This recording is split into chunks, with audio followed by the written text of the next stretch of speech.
going around from yesterday, telling some operators not to join in any protests because the Minister of Transportation is leading a discussion on the payment plan. But the person who is making the call also say to them, don't say I say, because this is not official. But I and the minister is good friend. So the minister tell me something. But it is not official. But I am telling you, hold straight. Don't demonstrate, because something is going to be happening. And the third thing that caused persons to be back at work is 8 hours before the planned protest, because we plan to start with joint service at 4 a.m. And 8 hours before, a cabinet minister was on a transportation group Zoom platform stating that the cabinet is in discussion. The discussion is being led by the Transportation Minister Audley Shaw in regards to the payment plan request that was sent to them, and the cabinet is considering it. Now, that coming publicly, officially, from a member of the cabinet, a government official, would have helped to trigger off people to want to go to work. Because if I had heard any response coming from any official government ministers, if it was even coming from the press secretary, any day at all before 8 p.m. last night, I would have called off the strike. I would have called it off on the basis, well, here is something officially coming out in the public domain from a minister of government or from government ministry or the press secretary. And because I would consider, yes. Is it credible that the Minister of Government came out and said did it came from the Minister of Transportation or the Deputy Minister of Transportation or the Minister of Information? Nobody came from Flight Green. What I'm saying is, this is my personal view. This is not of one voice. But if I had heard that, let's say, Monday, Tuesday, or Wednesday morning, I would take it on the face card that this is coming from a government official, and it is publicly stated. My position up to 7 o'clock last night when I met with the executive is that today is 15 days since we delivered the last letter, and there is no official word from the government or from the Minister of Transport. What we have been hearing in and about the place are all unofficial. But Mr. Finnegan, Mr. Finnegan? Factors to answer Mr. Brown's question that would have... Go ahead. Yeah, I'm here. Go ahead, answer Mr. Brown's question. Yeah. Jeffrey. No, answer Mr. His line is breaking up. Yeah, I'm answering it. Can't you hear me? Yeah, it was breaking up. Can you go ahead? Hear me clearly. Because it was breaking up a while ago. Hello? Yes, I was saying that your line was breaking up a while ago. All right, are you hearing me any better now? Great, right. We're hearing you much better now. Yeah, man. So I was saying the three contributing factors that we can attest to is those press releases and voice note that has been going around.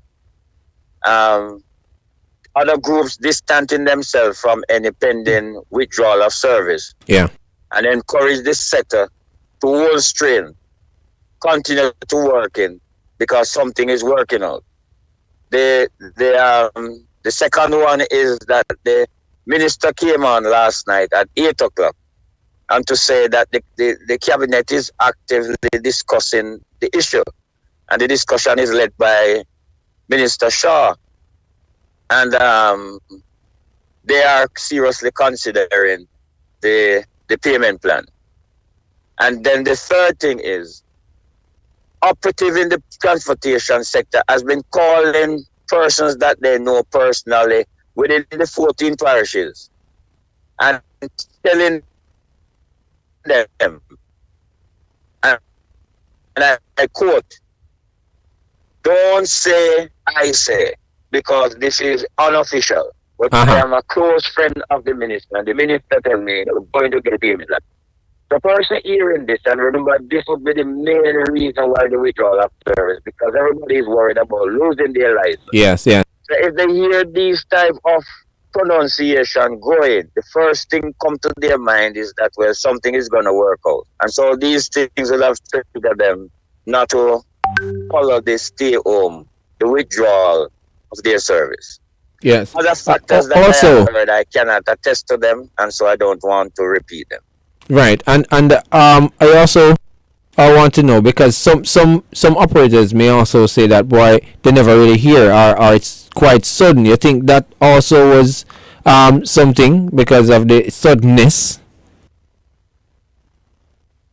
I don't buy into that story I'm hearing, and the reason for it is that I personally had been on the ground from as far back as last week, Friday. I have covered 7 parish directly, speaking to our zone personnel, zone managers, zone supervisors, zone coordinators. I have been meeting with operators and investors in Kingston, St. Andrew, and St. Catherine, parts of Clarendon. And those that we have not met with directly, we have been having regular conversation on the phone with them. The executive have been actively on the road, and our management team has been actively in their respective area. Over the weekend of last weekend, I addressed all our platforms, and I have spoken to persons on the ground, and I said to them, work as hard as you can over the weekend, because come next week, if we do not hear from you, we will be taking a withdrawal service. But they were well aware of it. But Mr. Finnegan, it begs to ask the question that was asked last night by former FBI agent Wilfred Radigan. It is quite obvious that the transport sector is not organized. Yeah, they are divided set, and if you are divided, the government will never ever take the transport sector serious. You have some members of the transport sector who, believe you me, it seems that they're in the back pocket of politicians.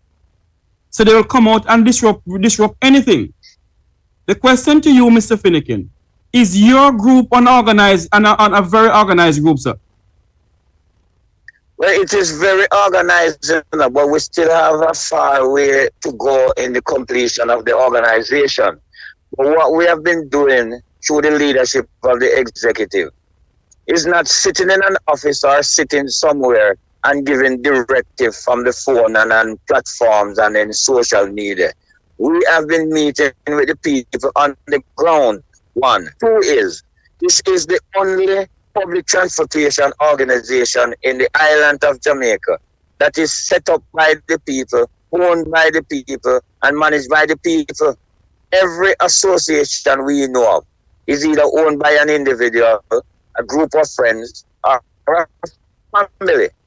So we are organized to that extent where we are meeting people face to face, looking at their issues, their concerns, presenting them, and start the process of representing them. So we are organized to that extent, Mr. Tavares. We have a far way to go, but we have competent people on board with us, and we have people that are committed to the process.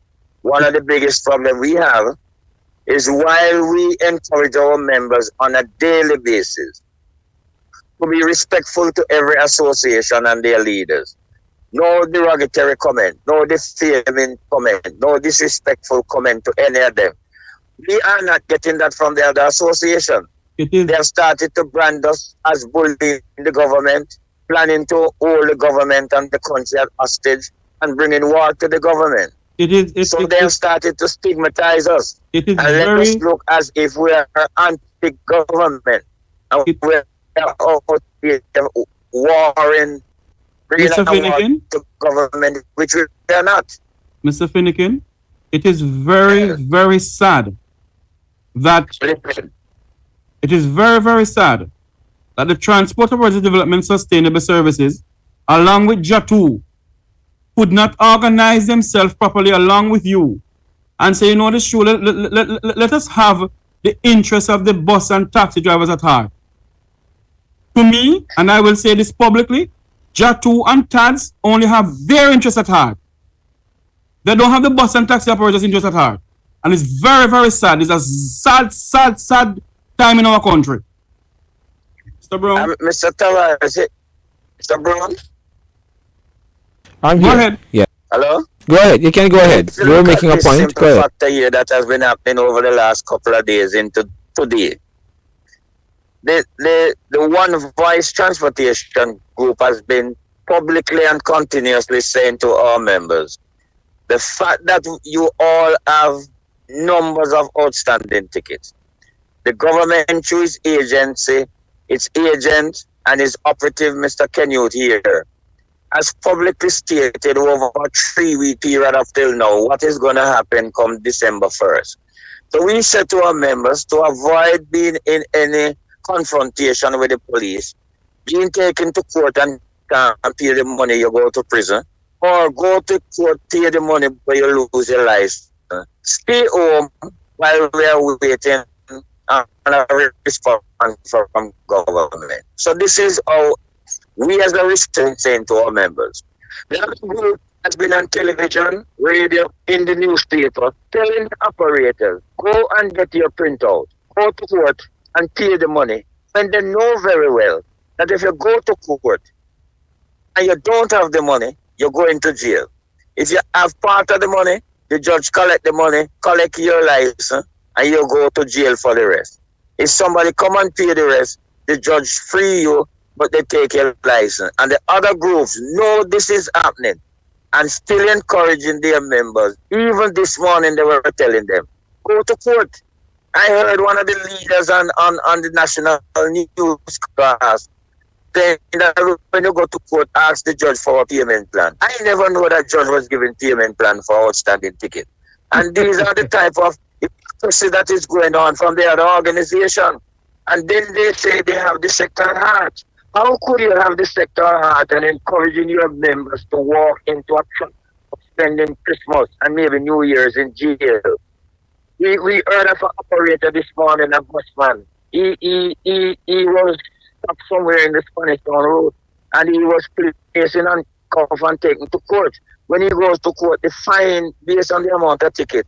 Him, his girlfriend that he live with and other family members cannot come up to pay it off, so he's going to be spending a couple of months in jail. And he would have heard to stay home with his family this morning, but other groups tell him go and work. Now he's on his own. People have been calling me and saying, Mr. Finnegan, is there anything we can do? I tell them I can't. Wow. Yeah, it's a situation now where, as I'm saying, and as Jeffrey is also touching on, is that the level of unity is not there, and it said that whoever is divided against itself can't stand, right? So no matter what it is, if it is that there's no oneness of purpose, then there's gonna be a problem, and we're seeing it because today, December 1, it was as was mentioned before, it was stated not getting that there would be some level of stiffer enforcement of the new regulations, and persons who have outstanding tickets and otherwise will have to make sure that they pay up, or else they may spend Christmas. And a lot of persons were edgy. But the issue though I'm having, Sir Finnegan, is that I know that you were also a part of the meeting and also a part of the group that organized the proposal that was sent to the minister. Why is it that you are not involved in that level of conversation then to say, well, okay, the minister got in contact with me, and I know what's going on, as opposed to other persons who were a part of the plan to say, well, yeah, man, I hear from him, so it's okay. Why is it that there's no level of communication though between yourself and, because you're one of the main organizers? Right, what happened, Mr. Brown, Mr. Tavares, is that we have been having the group that prepared the letter to the minister. We have a platform that we would speak on from time to make a statement, and I'm going to quote the statement that was made. There are groups out there planning to bully the government, hold the government hostage. Not hearing you at all. Can you repeat what you just said, because it was just going in and out?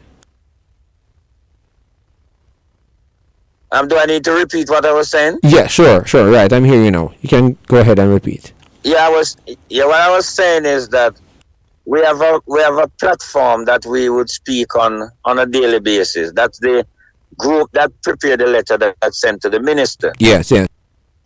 A couple of days ago, a member of the committee made a statement, and I quote, "There's a group out there that is planning to bully the government, hold the government hostage, and hold the country hostage."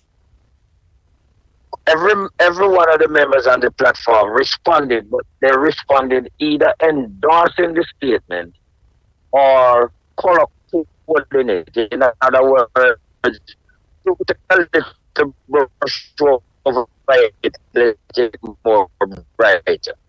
So I listened to everybody respond, and then I respond very forcefully. Well, let me retract. There was one member who responded in a way that showed that he was in a disagreement with what the person said. Well, I respond forcefully, and I spoke very strongly, and I make myself clear that as long as that person is a member, continue to be a member of the committee, I will not spoil it. Because any member that could make such a loose statement about another group that is fighting for the sector, I could not accept that. Well, the member made a softer version which I would have accepted, and the member that spoke, that gave his opinion that it wasn't good, when the softer version came out, that member retracted on his presentation. I refused to retract on mine. I said I accept this second version, but I will not fully accept it until the first version is withdrawn and an apology is made. Well, that was never done. So we met on Wednesday, and I go to the meeting in good faith to see what was the response from the minister and what was the way forward. So I asked to be any response from the minister. The answer was no. I said, and it takes time to let us wait. I was sitting down, I stood up and I said, gentlemen, with what is happening out there in this sector right now, it is a crippling fear.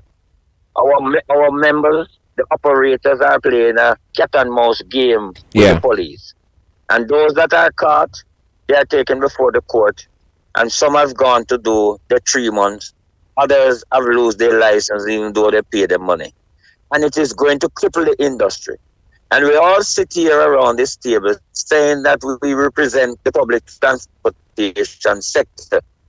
And after sending 5 letters over a 5 to 6 month period to the government of Jamaica, you are now saying that we must give the government some time.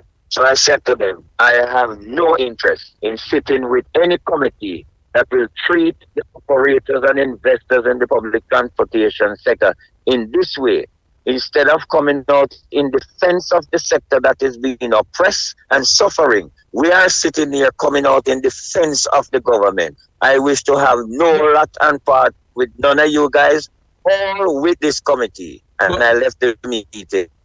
But Mr. Finnegan, I deleted myself from the committee. Yes. Mr. Finnegan, one begs to ask the question, and I will say this publicly and make no apology. Is Jatu and Tads really fighting for the sector, or are they fighting on the behalf of the government of Jamaica? I don't see any evidence that they are fighting for the sector.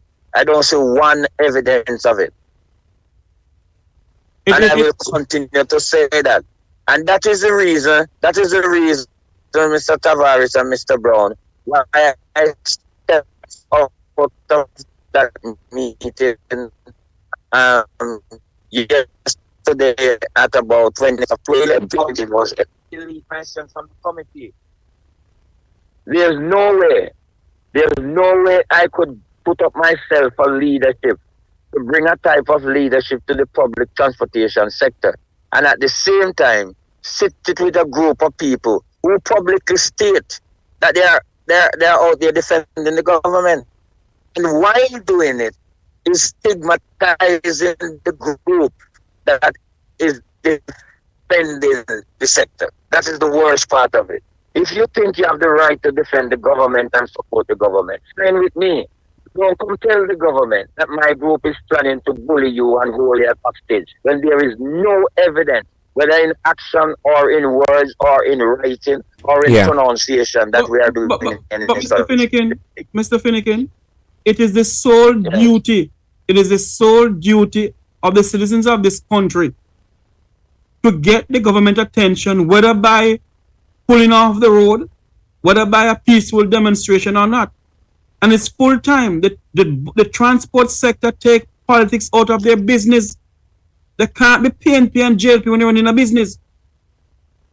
And there's a problem that the transport sector face. Because members, the so-called presidents of the transport sector, they're all in it for themselves and themselves only. Mr. Tavares, can you imagine 5 letters?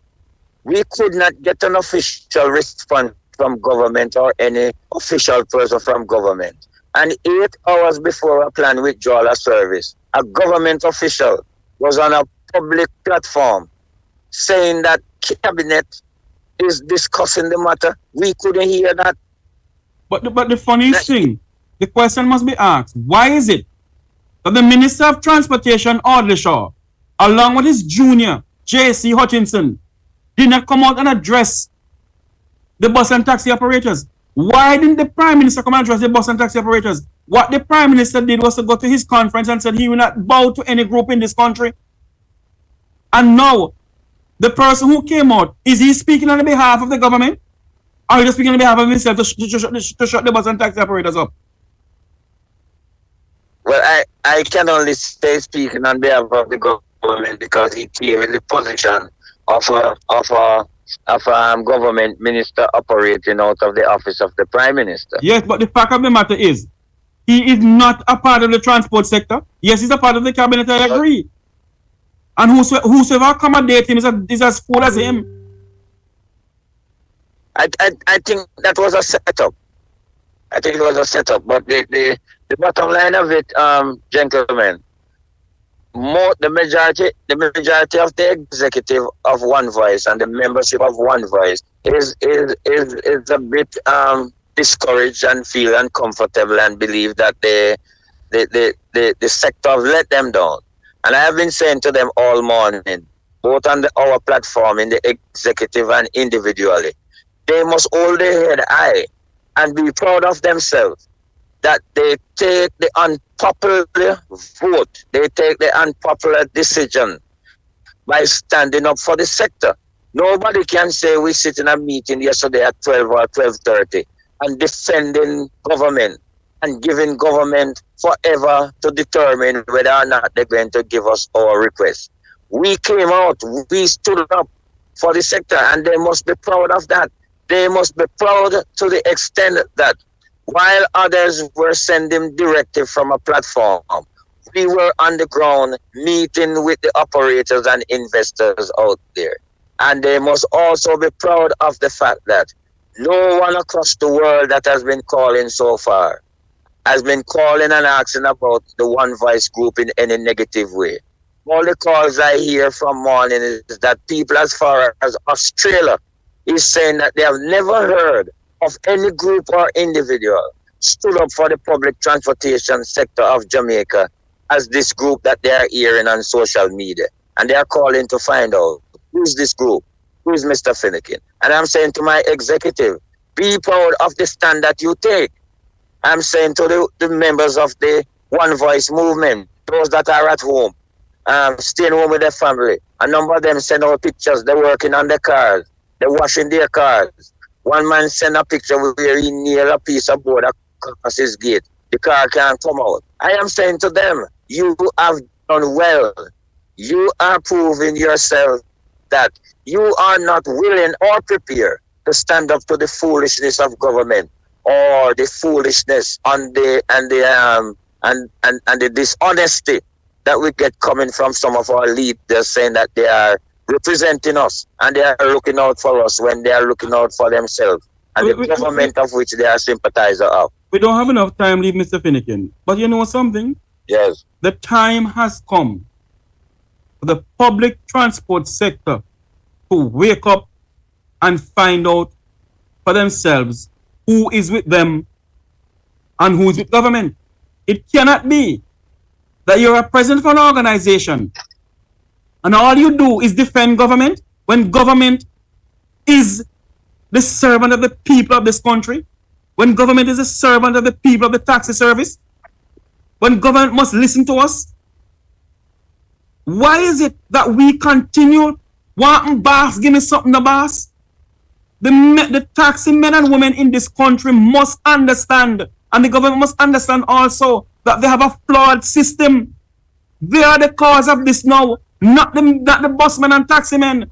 They have a flawed system from the 1990s where people pay tickets and it's still coming back up. And why is it that Edgerton Newman and Mr. Styles don't talk about that? I'm going to call name. They can't sue Roosevelt and they must sue me. It's time for and Mr. Styles talk about the flawed system that the government has milking the poor, pauperizing bus and taxi drivers. Talk about that.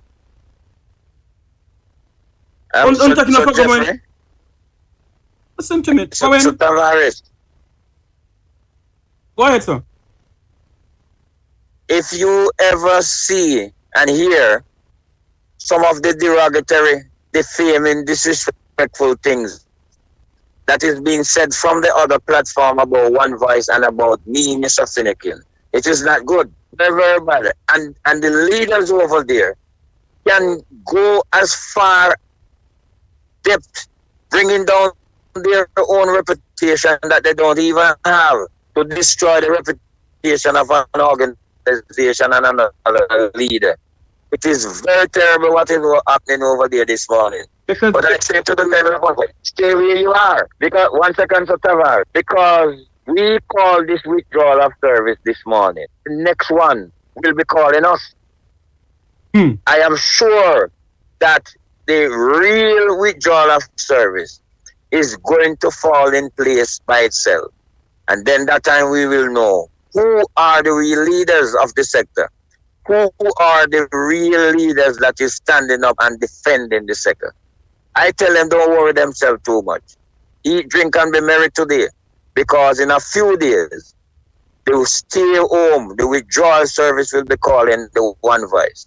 The strike will be calling the One Voice. And before we hand back over to Mr. Brown, let me make something clear this afternoon, that this ticketing system, it is not only for bus and taxi operators, it's your private motorists out there. And it is coming. A lot of people get tickets and they pay for the ticket and still come back on the system. So when they have this SOE or ZOZO, they want to call it, and they run your license, and they say you didn't pay for the ticket when you know you pay for the ticket, then what's going to happen? Those are the things that Edgerton Newman and Mr. Styles of Jatu need to speak about. Those are the things that they need to talk about. Speak about the bad roads in this country. Speak about what the poor pauperizing bus and taxi drivers going through. When they're taking off for government. When ever hear government help with the business. But I must wake up in this country, man, and stop this PNP and JLP bang around in this country. Owen Brown, over to you.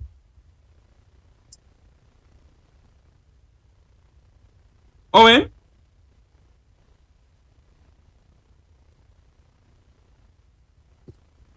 I don't know what's going on, Mr. Finnegan, you there? I mean, Yeah, yeah, sorry man, about but that. We're having some issues with our broadcast, our transmission. So I was checking it out. But yeah, so much is going on. We're hoping that the way forward that we can get ourselves organized and be more to some extent purposeful.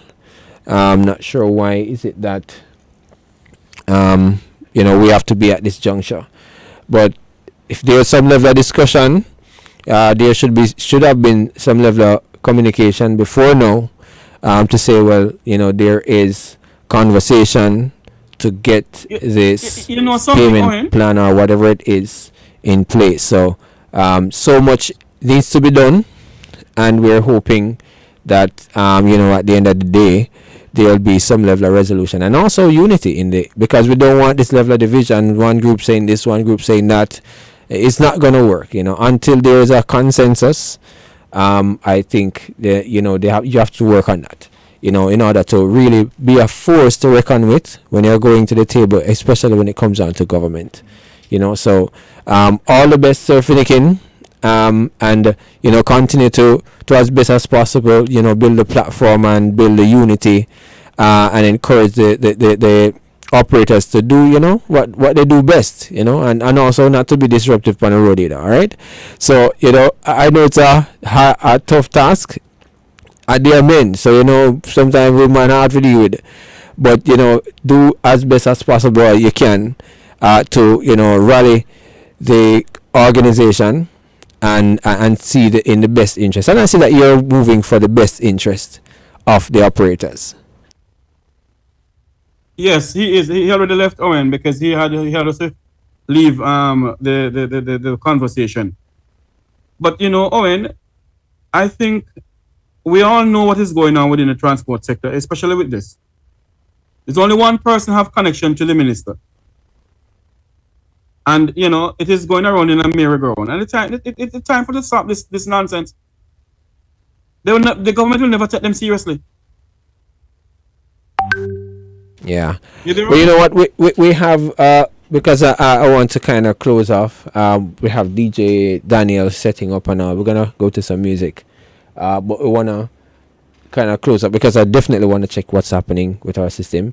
So, men, want to thank you so much, Sir Jeffrey, and also Mr. Finnegan, for passing through. Blending your voice, ensuring persons understand and know what's going on. With the action earlier this morning, as you're saying, probably about 10% of persons never worked. 90% of persons were on the road still working.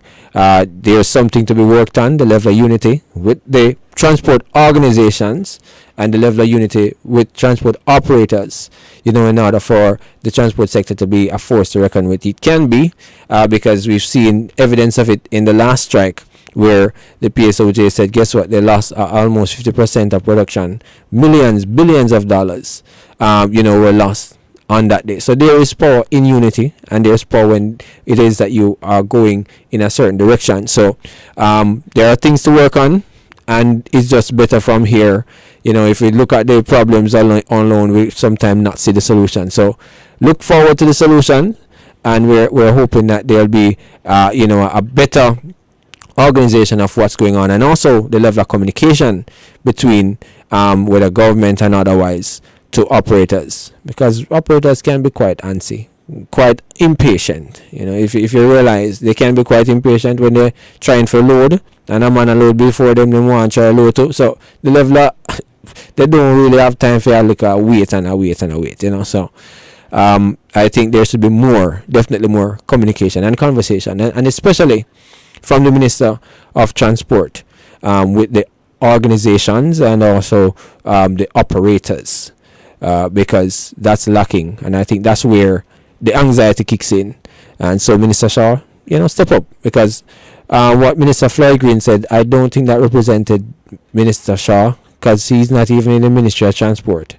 So for him to come out and say, well, that's happening, okay, that sounds good, right? But is that really happening? So the minister himself needs to come out, It's not like him have this throat issue where him can't talk again. He can talk. And so he can come out and say what the direction is. If it is that there will be any plan in place for our payment plan for operators, come out and say it. And I think that's where we can anticipate a move, whether it is to approve or not. And I think that's where we're going to leave it today. All right, it's now 1:51. And this is where we say thank you all for joining us today. Persons who are on our social media platforms, persons who are on the radio. I know that you're probably not hearing me on the radio, so I've just got to say, persons who are on the stream, bless up yourself. Thank you so much for joining us. Thank you again, men, for being a part of the Haphazard News feature this afternoon. Stick and stay to Roots FM. In the Now is coming up. In the Now is coming up. All right? Serve. Come here, more herb and reach home. No come on, go listen Daniel pan Roots FM. Well, I don't. Nobody rush me out. More herb and reach